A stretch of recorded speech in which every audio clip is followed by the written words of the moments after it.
بسم اللہ الرحمن الرحیم نحمدہ ونصلی ونسلم علی رسولہ الکریم۔ انتخابات اس لیے ہوتے ہیں تاکہ ملک میں سیاسی استحکام آ جائے اور عدم استحکام ختم ہو جائے۔ سیاسی استحکام کے ساتھ ہی معاشی استحکام بھی نتھی ہے کہ اگر سیاسی استحکام ہوگا تو معاشی استحکام ہوگا، کاروبار ہوگا، ملک میں تجارت آئے گی، باہر سے انویسٹر آئیں گے۔ پاکستان میں جب 16 مہینے کی یہ حکومت پچھلی امپورٹڈ گزری تو بہت بڑے بڑے کارخانے بند ہوئے، بڑے لوگ باہر سے فارنر جو آئے ہوئے تھے وہ اپنا کاروبار بند کر کے سمیٹ کے چلے گئے، اور باقی جو ہیں وہ بھی مایوس بیٹھے ہوئے، اس لیے کہ بجلی اتنی مہنگی ہو گئی۔ انڈیا میں اور بنگلہ دیش میں اور افغانستان میں کسی جگہ 2 روپے 35 پیسے ہے، کسی جگہ 2 روپے 40 پیسے یونٹ ہے، کسی جگہ افغانستان 40 سالہ جنگ کے باوجود وہاں 5-6 روپے یونٹ ہے، اور ہمارے ہاں 70 روپے یونٹ ہے۔ 7 روپے 35 پیسے ابھی تازہ بڑھائے گئے ہیں۔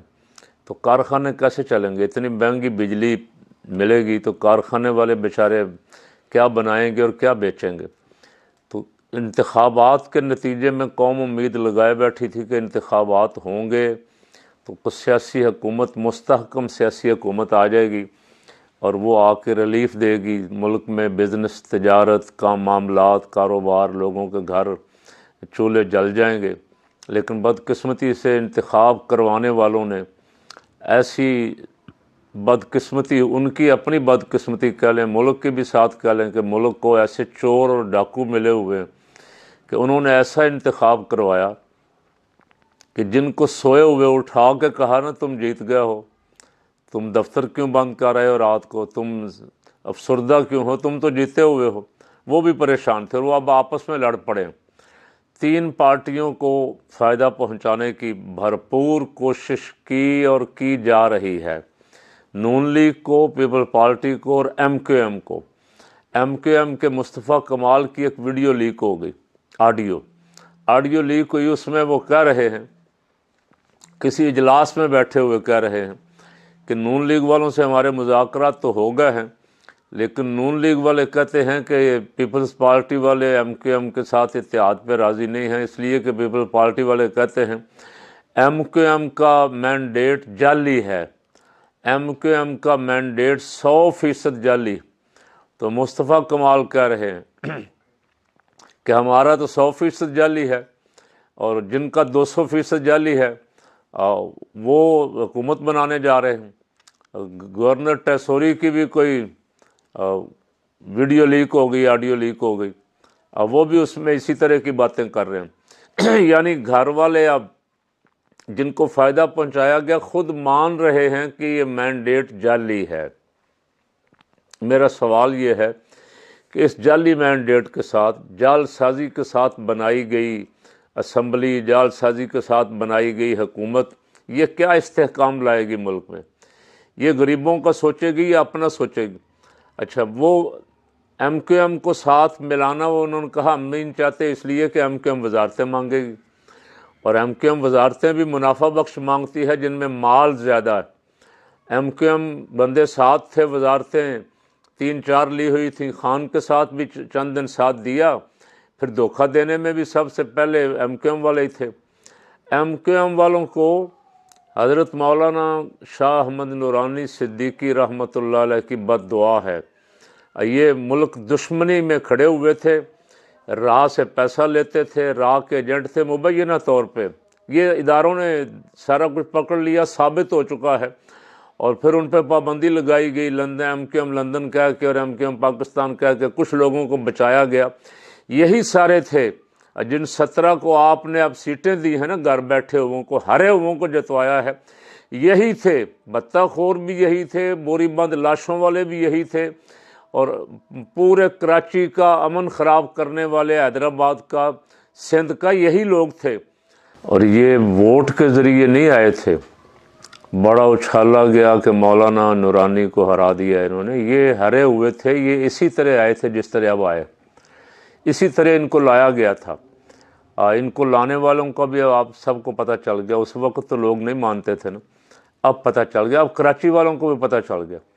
کراچی والے ان سے اتنے بیزار ہیں، اتنے تنگ ہیں کہ وہ ان سے جان چھڑانے کے لیے انہوں نے ووٹ دیا سارا دوسری جماعت کو، تیسری جماعت کو، لیکن جتواب پھر ان کو دیا گیا۔ اب عوام کدھر جائیں گے؟ عوام کا فیصلہ مانا ہی نہیں گیا۔ جو انتخاب میں عوام نے مینڈیٹ جس کو دیا، اس کا مینڈیٹ چھین کے عوام کے مینڈیٹ کی تو توہین کی جا رہی ہے۔ تو پھر اس انتخاب کے نتیجے میں جو حکومت بنے گی وہ کتنے دن چلے گی اور آگے کیسے جائے گی؟ ان کے جھوٹ تو آپ دیکھ لیں کہ انہوں نے کتنے کتنے بڑے بڑے جھوٹ بولے ہوئے ہیں اسمبلی میں، الیکشن کمپین کے دوران کتنے کتنے بڑے جھوٹ بولے ہوئے، لیکن کسی پہ عمل درآمد نہیں ہوگا۔ بجلی سستی کرنے کے وعدے تھے، روٹی سستی کرنے کے وعدے تھے، بجلی کی قیمتیں 70 روپے یونٹ پر یونٹ، یہ غریب قوم کیسے دے گی؟ جو حکومت بنے گی ان کا ماتم ہی کریں گے نا لوگ کہ یہ عوام کے لیے تو نہیں بنی، پتہ نہیں یہ IMF کے لیے بنی ہے یا کس کے لیے بنی۔ ایک مسئلہ بڑا آج مخصوص نشستوں کا، PTI کی سنی اتحاد کونسل کی مخصوص نشستیں، وہ اسمبلی میں سب سے بڑی پارٹی بن کر، تمام تر دھاندلی کے باوجود بھی وہ اسمبلی میں ایک بڑی پارٹی، سنگل لارجسٹ پارٹی بن کے ابھرے، لیکن ان کو سیٹیں نہیں دی جا رہی۔ انہوں نے سنی اتحاد کونسل میں شمولیت اختیار کی قانونی طور پہ، وکلاء نے کہا کہ اس طرح پارٹی کی سیٹیں جو ہیں وہ بچ جائیں گی۔ الیکشن کمیشن جو سب سے بڑا بے ایمان بیٹھا ہوا ہے پاکستان میں، جس کو نہ خدا یاد ہے نہ آخرت یاد ہے، نہ اس کو شرم خدا، نہ شرم نبی، نہ خوف خدا، کچھ بھی نہیں، یہ بھی نہیں وہ بھی نہیں۔ وہ کل اس نے سارا دن ٹالا اور کہہ کے پارٹیوں کو بلایا، MQM نے درخواست دے دی، نون لیگ نے درخواست دے دی، تارڑ پہنچ گئے وہاں۔ تو شرم کرو یار، کو بندے کو شرم بھی آنی چاہیے۔ سیٹیں تمہیں مل چکی ہیں، پیپل پارٹی والے پہنچ گئے کہ یہ سیٹیں جی یہ بھی ہمارے اندر ہی تقسیم کر دی جائیں۔ سیٹیں تو تم جس طرح لے رہے ہو 20 دن بعد دوبارہ گنتی کروا کے لے سکتے ہو ساری، لیکن عوام کی حمایت کیسے لوگے؟ جتنے غیر آئینی کام کر رہے ہو اتنا ہی عوام میں تمہارے خلاف روز بروز نفرت بڑھ رہی ہے نفرت، اور یہ نفرت ایک دن لاوا بن کے پھٹے گی اور پھر شاید کسی سے سنبھالا نہ جائے۔ اس لیے ہوش کے ناخن لیں، حوث اقتدار میں اتنے اندھے نہ ہو جائیں کہ قوم اور ملک کی بھی آپ کو پرواہ نہ رہے اور سیاسی اخلاقی اقدار کا بھی ستیہ ناش کر دیں۔ اب وہ تینوں جماعتیں پہنچ گئیں جی یہ سیٹیں بھی ہم میں تقسیم کر دیں۔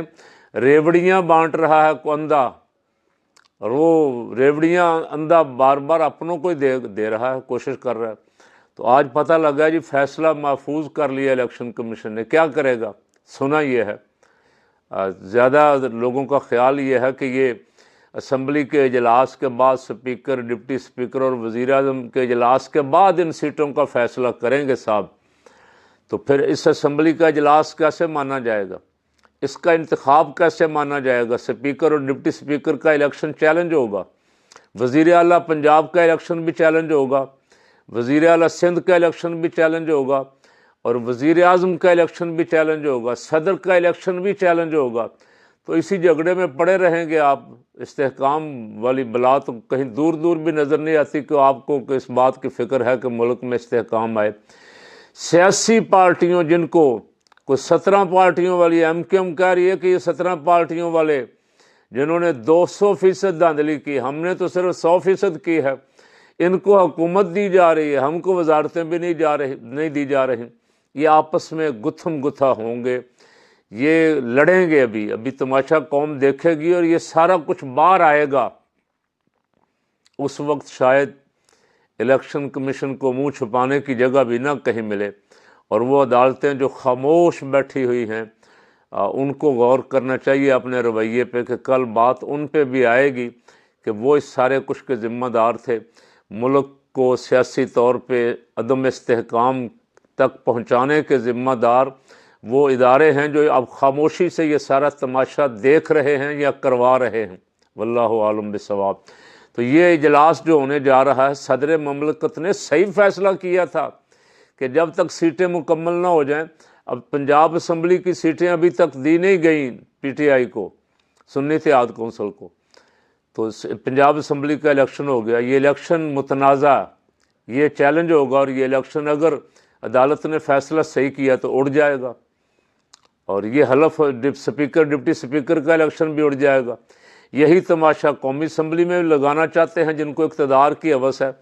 اب بلاول دھمکیاں دے رہا ہے، صدر الوی کے خلاف آئین شکنی کے مقدمات ہوں گے، اللہ کرے کوئی ایسا آئے جو تم سب کے خلاف آئین شکنی کے مقدمات، تم نے 90 دن میں انتخابات نہیں کروائے پنجاب اور خیبر پختونخوا کے، تم بھی آئین شکنی کے مرتکب ہوئے، تم نے 90 دن کے انتخابات نہیں کروائے قومی اور صوبائی اسمبلیوں کے ملک کے، یہ آئین شکنی تم سے بھی پوچھی جانی چاہیے، اور ان ساروں کے خلاف جو ذمہ دار ہیں ان سب کے خلاف آئین شکنی کے مقدمات ہونے چاہیے، تاکہ قوم کو پتہ لگے کہ یہ جمہوریت پسند لوگ ہیں یا آئین کے باغی ہیں۔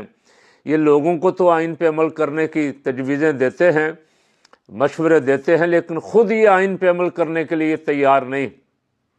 اگر ایسا ہی رہا تو میاں صاحب آپ چند دن کے لیے وزیر اعظم تو بن جائیں گے، لیکن رہی صحیح 17 سیٹوں والی کسر بھی جاتی رہے گی۔ اس لیے ابھی بیٹھیں، مل بیٹھ کے کوئی ملک میں کو حل نکالیں اس سارے جھگڑے کا، جس کا مینڈیٹ ہے اس کا مینڈیٹ اس کو واپس کریں، جن کو عوام نے ووٹ دیے ہیں ان کو سیٹیں جن کی ہیں ان کو دیں، ان کی سیٹوں پہ قبضہ کر کے آپ حکومت بنائیں گے، ایسی حکومت چل نہیں سکتی۔ دھوکہ میرے رب نے فرمایا یخادعون اللہ والذین آمنوا وما یخدعون الا انفسهم وما یشعرون، یہ اللہ کو دھوکہ دیتے ہیں اور ایمان والوں کو دھوکہ دیتے ہیں؟ نہیں، بلکہ یہ اپنے آپ کو ہی دھوکہ دے رہے ہیں، یہ اپنے آپ کو دھوکہ دے رہے ہیں، یہ شعور نہیں رکھتے، یہ تو سمجھ رہے ہیں کہ ہم بڑی کامیابی کی طرف جا رہے ہیں، ہم بڑے 30 مارخواں ہیں کہ ہم نے مل ملا کے الیکشن کمیشن کے ساتھ فراڈ کر کے دھوکہ کر کے ہم نے حکومت بنا لی ہے، لیکن یہ حکومت نہیں مانی جائے گی۔ جس حکومت کے ساتھ اللہ کی مدد شامل حال نہیں ہوگی وہ کیسے کامیاب ہو سکتی ہے؟ اللہ تعالی ہمیں سمجھ نصیب فرمائے اور ہمارے اس وطن عزیز کی حفاظت فرمائے۔